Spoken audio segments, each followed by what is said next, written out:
दोस्तों आज की इस वीडियो के अंदर मैं आपको बताऊंगा कि अमेज़ॉन के सेलर पैनल पर अगर आपके ऑर्डर टाइम से पिकअप नहीं होते हैं, यानी कि आपने जो स्लॉट है जिस टाइम पे आपने दिया है और उस टाइम से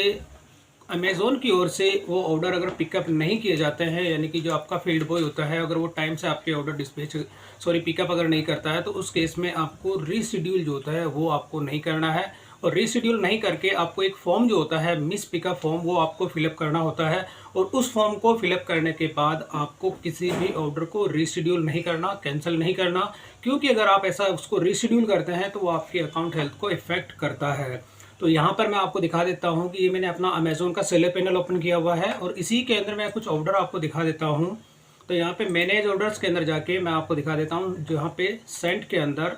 और ये ऑर्डर आप देखेंगे कि 10 दिसंबर यानी कि ये आज पिकअप होने हैं। तो मेरे जो ऑर्डर हैं वो टाइम से पिकअप होते हैं और मुझे किसी भी तरह का कोई भी इश्यू फेस नहीं करना पड़ता है, क्योंकि आज तक जितने भी हैं, मेरा एरिया जो पिन कोड होता है, मैं दिल्ली से हूँ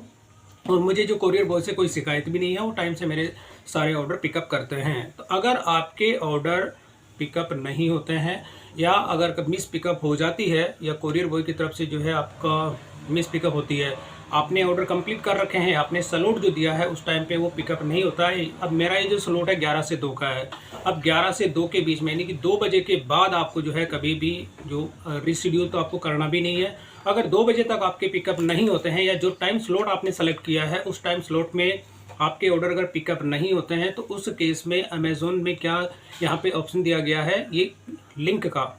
यानी कि ये लिंक जो होता है इस पर आप क्लिक करके जो फॉर्म आता है, जैसे आप इस पर क्लिक करेंगे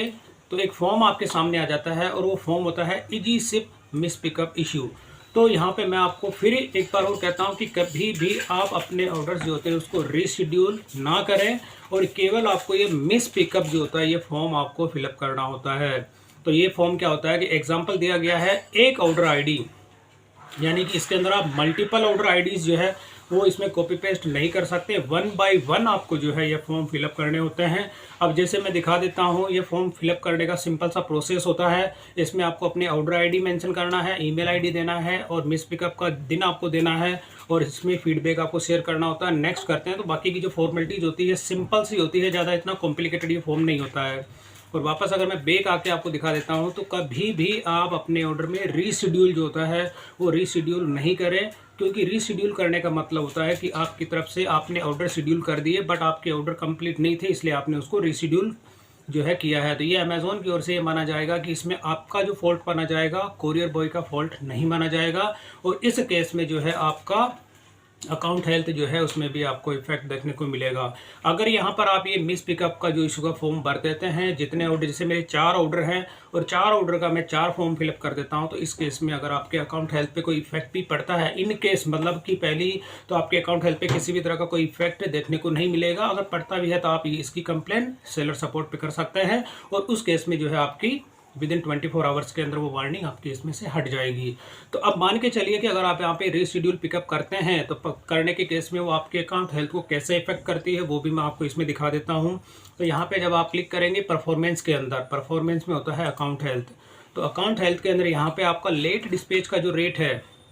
अगर आपने रीशेड्यूल किया है तो रीशेड्यूल करने के केस में यहाँ पे लेट डिस्पैच का जो है परसेंटेज इंक्रीज हो जाता है। ये आपका मल्टीपल टाइम अगर आपकी पिकअप नहीं होती है तो उस केस में जो है आपका अकाउंट भी सस्पेंड हो सकता है। तो यहाँ पे अपनी जो शिपिंग परफॉर्मेंस में आप चेक करेंगे तो यहाँ पे पूरी आपकी लेट डिस्पैच जो होती है, तो ये चीज़ आपका यहाँ पे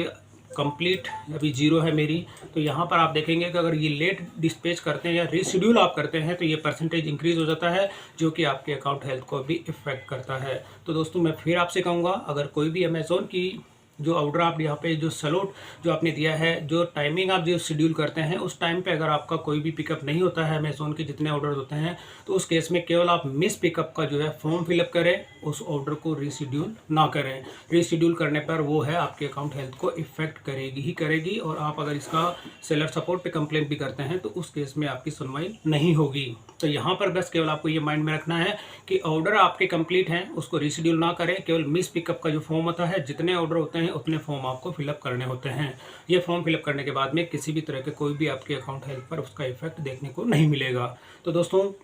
ये था कि कोई भी ऑर्डर होता है उसको आपको रीशेड्यूल नहीं करना, अपने माइंड में आप हमेशा ये चीज़ रखें, केवल आपको मिस पिकअप का जो है वो फॉर्म फिलअप करना है। तो दोस्तों वीडियो पसंद आई तो इसे लाइक और शेयर जरूर करें और मेरे चैनल को सब्सक्राइब करना ना भूलें।